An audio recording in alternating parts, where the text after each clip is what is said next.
নেককার সন্তান চাইলে, ভদ্র সভ্য সন্তান চাইলে আল্লাহ তাআলার কাছে এই দোয়াটি বেশি বেশি করে পাঠ করুন।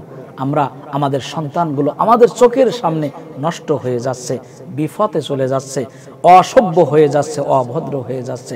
সন্ত্রাসী, ডাকাতি, চাঁদাবাজি, টেন্ডারবাজি, ধাপ্পাবাজি, নারীবাজি, এমন কোনো কাজ নাই যা তারা করছে না। এই সন্তানগুলো কি এমনই চেয়েছিলাম? চোখের সামনে সন্তানগুলো জাহান্নামে চলে যাচ্ছে, কিছুই বলতে পারছি না। এই সন্তানগুলো নষ্ট হওয়ার পিছনে কি আমরা দায়ী, না সমাজ দায়ী, না এই দেশ দায়ী?